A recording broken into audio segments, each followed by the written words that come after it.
The time is now 6 minutes to 9, and it will soon be time for the clocks to go back, that moment in the autumn which means darker evenings. British summertime will be over. It's a system that we've had here for more than 100 years. But might it be time to think hard about it? It is kind of a debate we have every year, but perhaps it's different this year. Peter Hitchens is a columnist for the Daily Mail, and also on the line is Professor Richard Wiseman, who's Professor for the Public Understanding of Psychology at the University of Hertfordshire and also author of Night School. Good morning. Morning. Could I correct that? I'm not a columnist for the Daily Mail. I'm a columnist for the Mail on Sunday. Mail on Sunday, of course you are. Newspaper. Of course you are. Apologies for that, and thank you for correcting.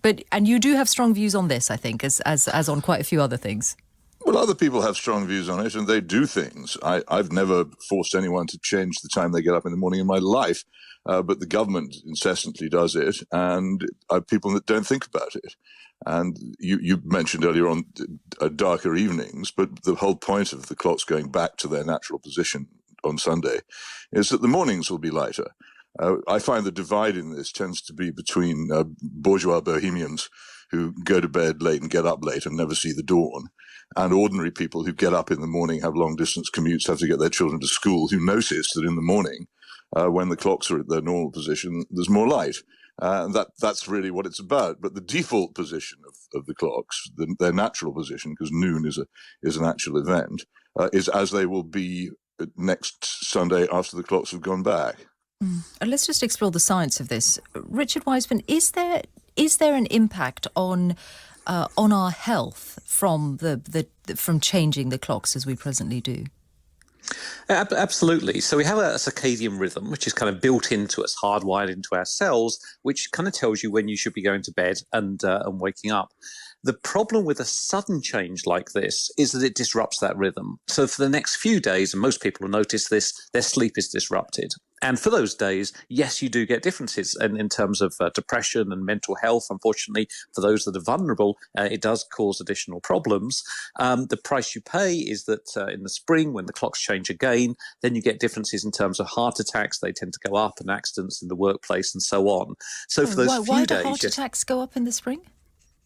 Because it's stress on the body, because you're losing sleep at that point. What's coming up is the better of the two, in the sense you're gaining an hour, for want of a better phrase, but losing sleep has a physical impact. Okay. So there is a science there. Right, but the physical impact you're talking about on the circadian rhythms, that is just around the point of the changeover. Correct? That's right. So for a few days, you see those differences. The other issue, though, is that then you're, for most people, going into darkness in the evenings, which isn't so great for us. We know the more time you spend in darkness, it is related to, again, mental health issues. And also, some people have argued that the kind of changing of the clocks is a signal of the coming of winter, and that alone causes stress to people. So, yeah, there's an argument that it is not good for our physical and psychological health to do it in such a kind of sharp way. Okay. So Peter Hitchens, what would you do then? Well, I'd leave the clocks in their natural position. Being Greenwich Mean Time? Well, yes, as we call it. That is where they belong. But what's just been said is slightly misleading, that there are indeed heart attacks after the clocks go forward. I don't think there's any evidence of them, evidence of heart attacks after the clocks go back to their natural time. People get more sleep. I personally experienced the going forward of the clocks in the spring as a period quite similar to jet lag for some weeks, because I am an early riser, as so many people are, and a long-distance commuter. And I have to get up early, and as a result, the strain of getting up an hour earlier than I normally would is quite considerable. To me, pointless. The real question nobody asks is, what is the evidence that any of this does any good? Also, we were just told that the amount of light decreases. It doesn't. The amount of light remains exactly the same. All happens is that the light is shifted from evening to morning. If you feel that you need more daylight, get up earlier.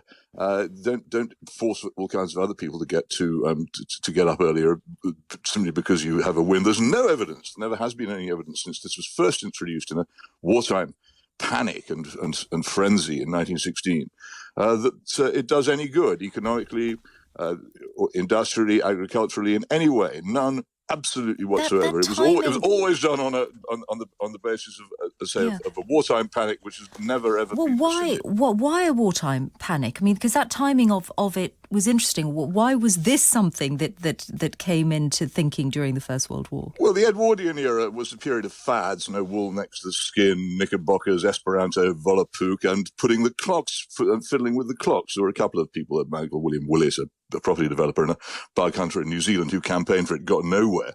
And then in 1916, the German Empire suddenly put the clocks forward, saying it would enormously strengthen the German war effort.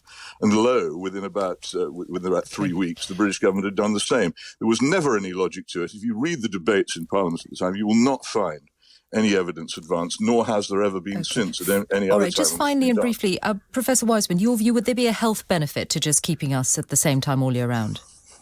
I think you might see a small one of the sorts of things we're talking about in terms of physical and psychological health. The bigger thing is people to understand sleep hygiene, actually, which is to get a good night's sleep no matter where the clocks are. We are very interested in sleep on this programme.